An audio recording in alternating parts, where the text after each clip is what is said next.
बेटे ने मां के शव को घर आने से ही इनकार कर दिया, यानी उनकी अंतिम क्रियाकर्म को ही नहीं होने दिया। ये ऐसी घटना, इतनी दुखद घटना है कि शायद आपके रोम रोम को भी हिला दे। शर्मसार कर दिया, उस माँ बाप के रिश्तों को शर्मसार कर दिया कि माँ बाप के रिश्ते क्या हो तो बेटे के रिश्ते को शर्मसार दिया कि जिंदगी अगर है तो किस लिए है, आखिर उस क्या मिला उनको। लेकिन ऐसे लोगों का सामाजिक बहिष्कार जरूर होना चाहिए। कहता है कि माँ के पैरों में जन्नत होती है, माँ के पैरों में स्वर्ग होता है। लेकिन एक ऐसा किस्सा आपको सुनाने जा रहा हूं गोरखपुर के कैपियारगंज का, कि जहां पर एक बेटे ने मां के शव को घर आने से ही इनकार कर दिया, यानी उनकी अंतिम क्रियाकर्म को ही नहीं होने दिया।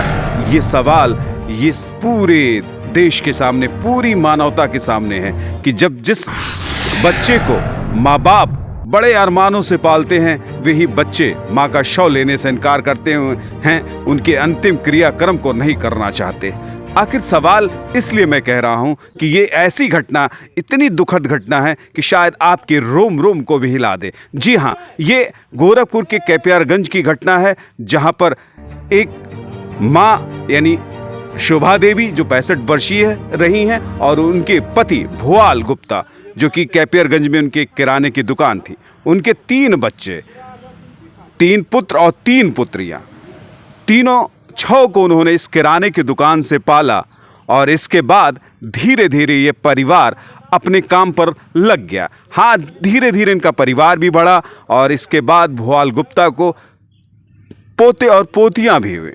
और इसके बाद ही उनकी जिंदगी की कहानी अलग चलती रही। जिंदगी की कहानी इसलिए अलग चलने लगी क्योंकि धीरे धीरे वो पति पत्नी यानी दोनों दंपति राम भुआल गुप्ता और उनकी पत्नी बच्चों को ही बोझ लगने लगे।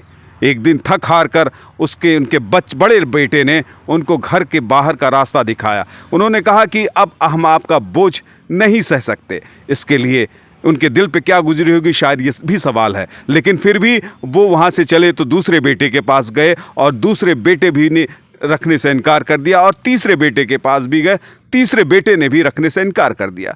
दोनों दंपत्ति थक हार कर अपनी जिंदगी को लेकर चल पड़ते हैं नए रास्ते की तलाश में। लेकिन उनको एक ही रास्ता नजर आता है कि कहीं हम लोग मिलकर सुसाइड कर लें, यानी आत्महत्या कर लें। इसके लिए उनके कदम गोरखपुर के ही राजघाट में पहुंच जाते हैं। राजघाट पर पहुंचने पर थोड़ा वो थिरकते ज़रूर हैं, हटते हैं वहाँ से, लेकिन एक राहगीर उनको मिलता है। वो भी समझ जाता है कि शायद वो किसी गलत इरादे से यहाँ आए हैं, यानी वो वहाँ पर आत्महत्या तो नहीं कर सकते। उस राहगीर ने उनसे सवाल किया कि आप ये मत कदम उठाइए। उनसे पूछा कि आपके साथ क्या हुआ, तो उन्होंने कहा कि मेरे बच्चों ने मुझे घर से निकाल दिया। अब न मेरे पास घर है, न ठिकाना है, न मेरे पास कोई मंजिल है।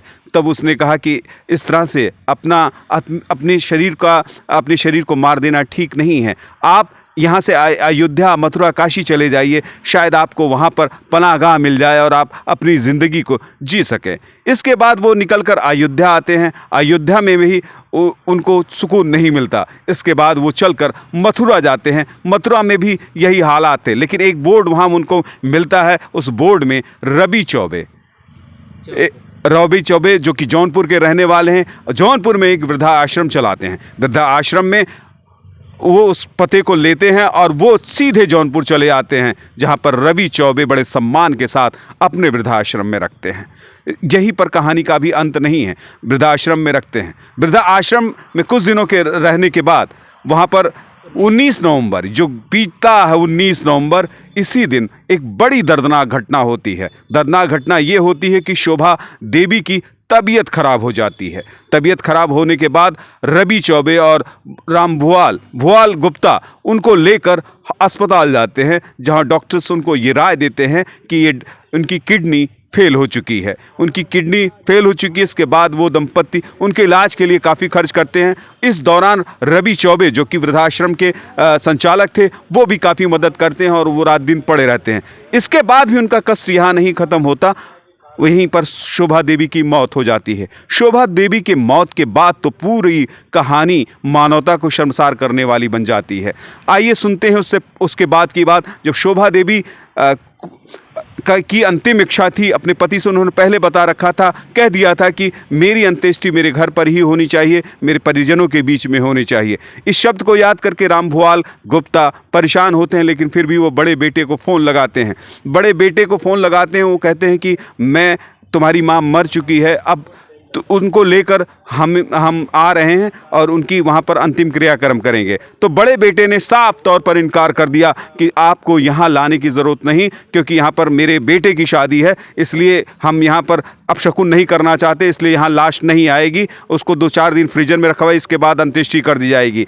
फिर इसके बाद वो मझले बेटे से बात करते हैं, छोटे बेटे। तो छोटे बेटे ने कह दिया कि भाई साहब मना कर रहे हैं बड़े भैया कि यहाँ लाश नहीं आना चाहिए, अब शकुन हो। यानी यहाँ तक कि रिश्तेदार भी इस चीज़ से गुरेज कर रहे थे। आखिर फिर भी उनकी मुसीबत कम नहीं होती। इस मुसीबत का सबसे बड़ा पहलू और खड़ा होता है कि जब वो सोचते हैं कि इस अंत्येष्टि हम यहीं पर कर दें, रवि चौबे भी यही सोचते हैं कि अंत्येष्टि यहीं पर कर दी जाए। लेकिन इसके बाद उनकी बेटियों का फ़ोन आता है, वो बेटियां कहती हैं कि पापा इनको घर ले आइए, यहीं पर किया जाएगा। आखिर थक हार कर उन्होंने एक एम्बुलेंस की। एम्बुलेंस के बाद उसमें लाश लेकर वो और रवि चौबे उस घर तक, यानी पैतृक घर कैपियरगंज गोरखपुर जाते हैं।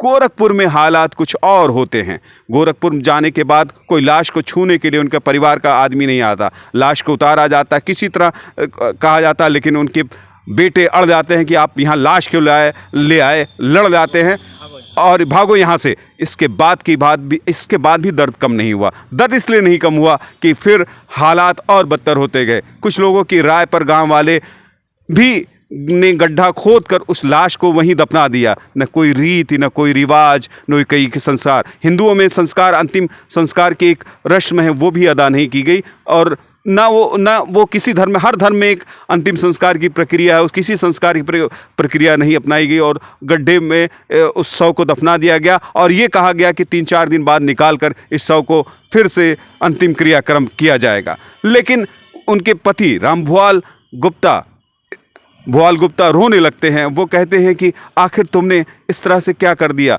आखिर ये लाश इस गड्ढे में जब दफना दी गई है तो फिर इसको 4 दिन बाद निकालेगा कौन, किसमें कीड़े पड़ जाएंगे। और हालात यहाँ पर भी नहीं रुकता। हालात इसके बाद की शर्मसार करने वाली और घटना है कि उनके बेटे कहते नहीं हो जाएगा। बाद में पंडित को बुलाया जाता है। पंडित आते हैं, कहते हैं कि ये तो अब गलत हो, अब उनको निकाल कर कुछ नहीं, अंतिम संस्कार नहीं किया जा सकता। अब उनको आटों के पिंड से और उनका पुतला बनाकर फिर से ये अंतिम क्रिया कर्म कराया जाएगा।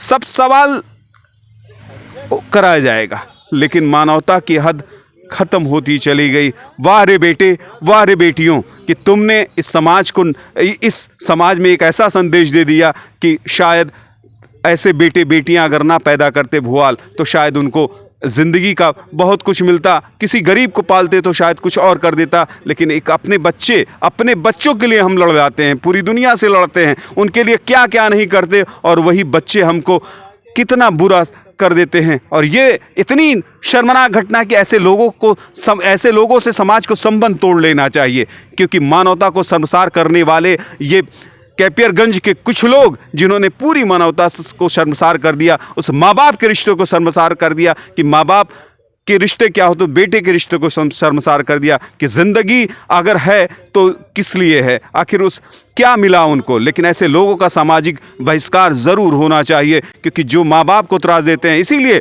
तमाम से देश तो अभी तक बदनाम थे, लेकिन भारत में गांव-गांव में ये हालात होने लगे कि लोग माँ बाप का तिरस्कार कर रहे हैं और उनको सीधे वृद्धाश्रम की तरफ जाना पड़ रहा है। ऐसे समाज के लोगों, इस घटना को सुनने के बाद आपके रोंगटे खड़े हो गए होंगे। इसलिए हम चाहते हैं कि ऐसी घटना ना हो, इसके लिए हम सामाजिक बहिष्कार ऐसे परिवारों का करें। मैं आपसे कहूंगा कि इस वीडियो को ज़्यादा से ज़्यादा शेयर करें, जिससे समाज के इन दरिंदों को कुछ ना सामाजिक सजा मिल सके।